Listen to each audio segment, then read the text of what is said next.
네, 제가 앞서 투자타임에서 언급드렸던 엄민용 애널리스트가 올해 상반기에 이직을 했네요. 현대차증권에서 신한금융투자로 제약바이오 섹터를 담당하고 있는 애널리스트로 이직을 했다라는 점 정정을 해드리겠습니다.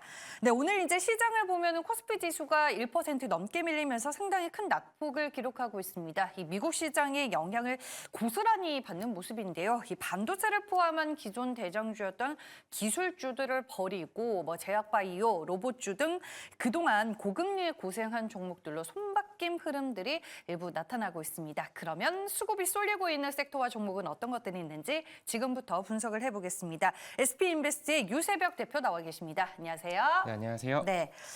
제가 앞서서 언급드렸다시피 오늘 외국인들의 매매 동향을 보니까 코스피 코스닥에서 좀 제약바이오를 쓸어담는다라는 느낌이 많이 들더라고요.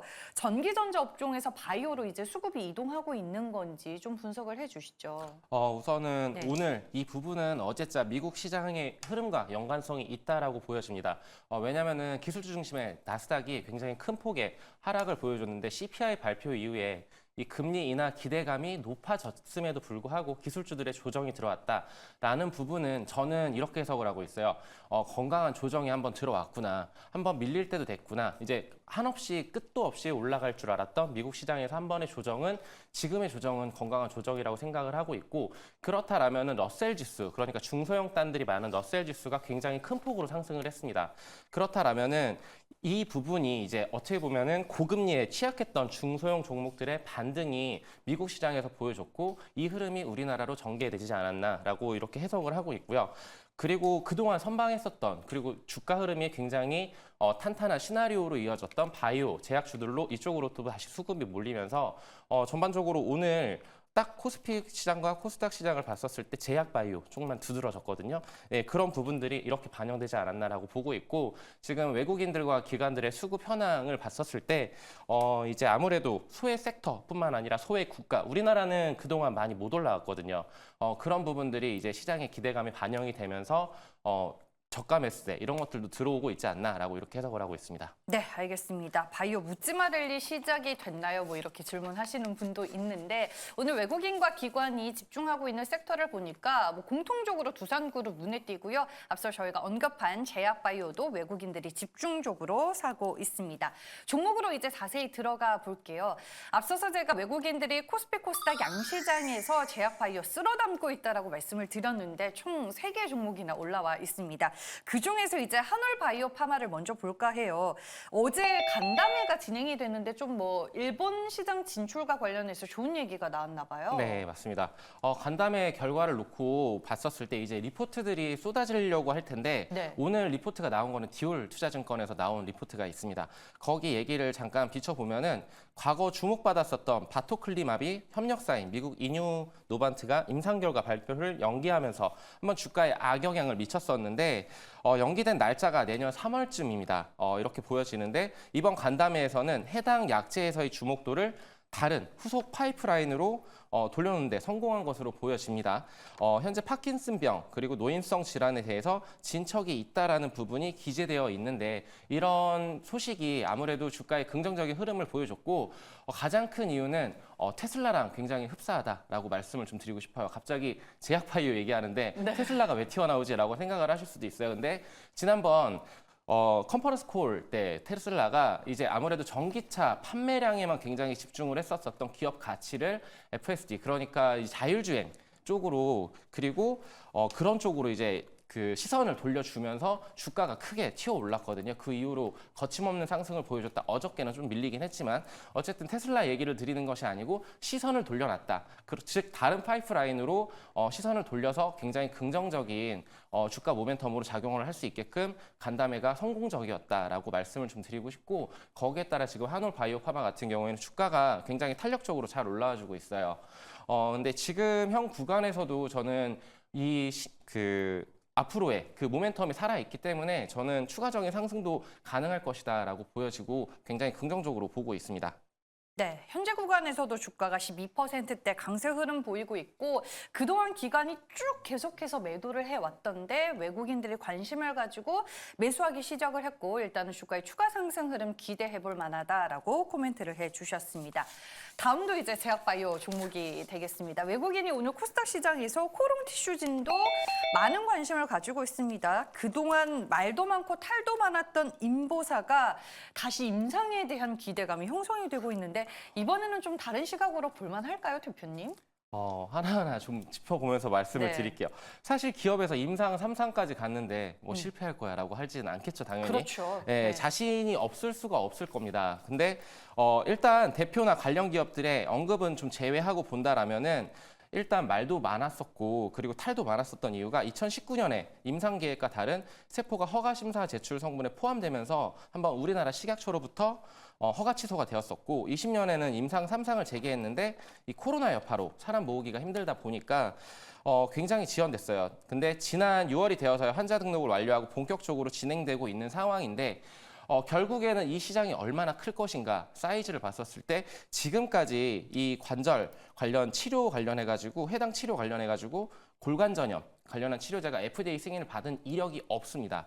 그렇다라면 만약에 여기서 통과가 됐다라고 하면은 무궁무진한 그 시장을 개척 선두주자로서 아무래도 파급력은 어마어마할 것이다라는 이런 기대감이 주가에 고스란히 지금 반영이 되고 있는 것 같고 지금 상한가 부근까지 올라와 있습니다. 네. 그렇다라면은 저는 지금 현 구간에서도 내일 다시 한번 올라갈 확률이 높다라고 말씀을 좀 드리고 싶어요.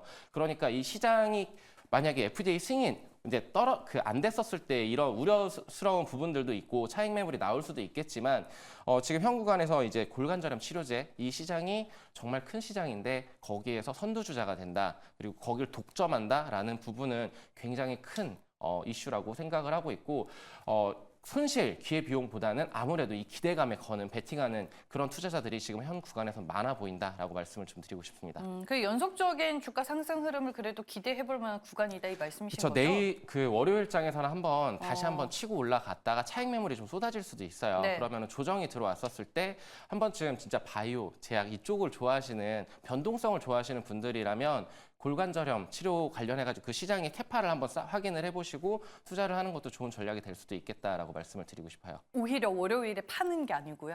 월요일에 살짝 올랐을 때 팔아야겠죠. 네, 알겠습니다. 코롱 티슈진의 투자 전략 저희가 의견을 들어봤습니다.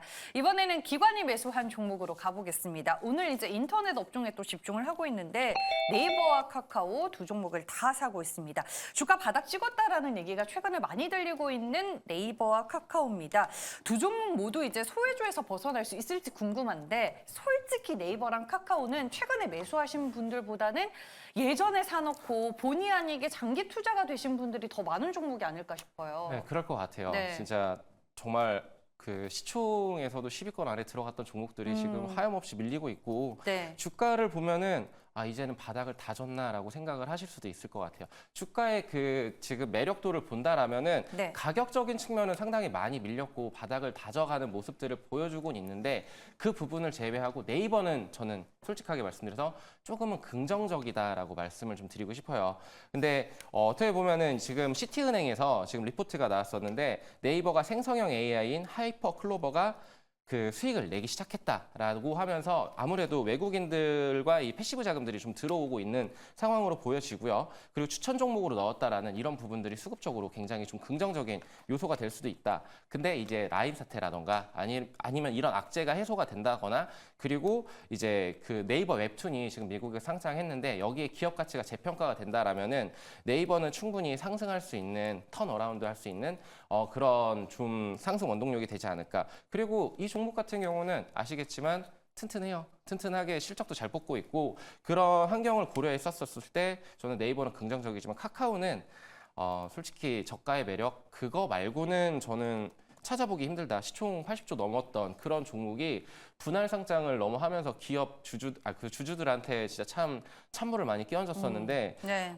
솔직하게 좀 카카오는 그런 측면에서도 좀 별로 썩 좋아하지 않기도 하고 근데 지금 특별하게 이슈가 나온 게 없어요. 앞으로 어떻게 할 것이다. 향후 우리는 이런 식으로 뭐 AI나 아니면 무슨 이런 접목된 기술들을 발표해가지고 향후 미래 지향적인 그런 기업의 방향성을 제시를 못 해주고 있기 때문에 그런 부분들이 확인이 관철되기 전까지는 아무래도 카카오는 주가의 흐름이 썩 완만하진 않을 것 같다라고 말씀을 좀 드리고 싶습니다. 네, 두 종목이 이제 차트가 좀 비슷하게 모양을 형성하는 부분이 있기는 한데 카카오보다는 네이버에 한 표를 던져주셨다라는 점 참고를 하시길 바라겠고 대표님 입장이라면 지금 네이버 신규 매수 하시겠어요? 저요? 네. 저는 솔직하게 안 봅니다. 아, 그래요? 네. 네. 알겠습니다. 일단은 좀 그동안 네이버를 갖고 계신 분들에게는 탈출의 기회가 오길 바라겠고 신규 매수는 아직까지 좀 섣부르게 진입을 하지 말자라고 말씀을 해주셨습니다. 다음은 이제 엔터주 중에서 한 종목을 골라봤습니다. JYP 엔터입니다. 외국인 관광객 선불 카드 와우패스 유치 소식에 오늘 주가가 힘을 내고 있는데 이 와우패스가 요즘에 엄청 인기가 많다고 하더라고요. 외국인 관광객들 사이에서. 네, 네. 맞습니다. 근데 이게 JYP 엔터나 아니면 YG나 아니면은 지금 SM이라던가 아니면 하이브라던가 실적 전망치가 하회를 할 것이다라고 예상되는 리포트들이 지금 쏟아지고 있어요. 그렇다라면은 지금 주가도 그렇게 탄력적으로 이 이슈가 어떻게 보면은 호재성 이슈잖아요. 근데도 주가가 3%대 상승 정도만 돌리고 있고 윗꼬리를 달고 있다라는 부분은 아직 확실한 주가 상승의 모멘텀이 부재하지 않나라고 보고 있고요.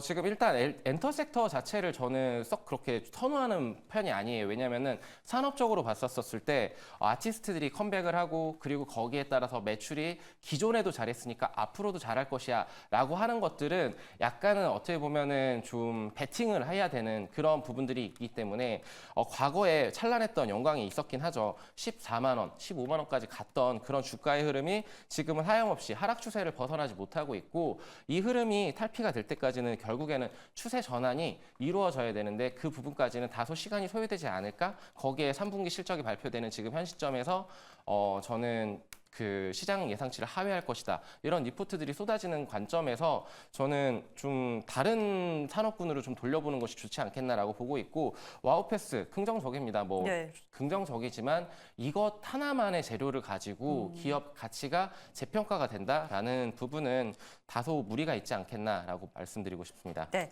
일단 실적이 안 좋기 때문에 엔터주들은 조금 기피해야 되는 경향이 있다라고 말씀해 주셨고 와우패스 모멘텀은 결국에는 반짝 상승에 그칠 만한 재료다라고 말씀을 해주시는 것 같습니다. 오늘 저희가 이제 외국인과 기관이 선택한 종목 8개를 추려봤는데 이 중에서 좀 가장 마음에 드는 종목은 뭐였을까요?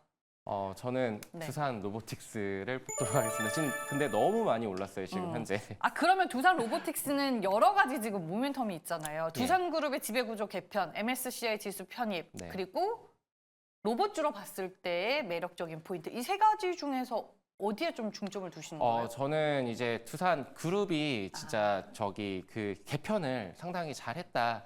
근데 어떻게 보면 두산 마켓이나 두산 에너빌리티 주주분들은 좀 약간은 지금 어떻게 해야 되지? 라는 화가 이런 날 법도 한데요. 네, 맞습니다. 네. 그런 부분도 있겠지만 어쨌든 두산 로보틱스 같은 경우에는 밥캣과 같이 이제 자회사로 두게 되면서 지금은 이제 그 건설기계 관련해가지고도 인공지능을 탑재한 그런 로봇들이 향후 그런 것들이 만들어졌었을 때 시장을 지배할 수 있는 그런 산업군이 될 수 있기 때문에 로봇 시장은 지금 개화하는 단계거든요. 지금 아직 뭔가 크게 지금 폭발적으로 성장이 일어나거나 이러진 않겠지만 거기에 집중 투자를 해서 거기에서 앞으로의 미래 먹거리를 찾아가겠다라는 두산그룹의 의지가 엿보이고 있고 거기에 따라서 주가도 지금 24% 가까이 상승을 해주고 있는데 저는 이 종목 같은 경우에 과거 이제 레인보우 로보틱스 얘기를 좀 드리고 싶어요.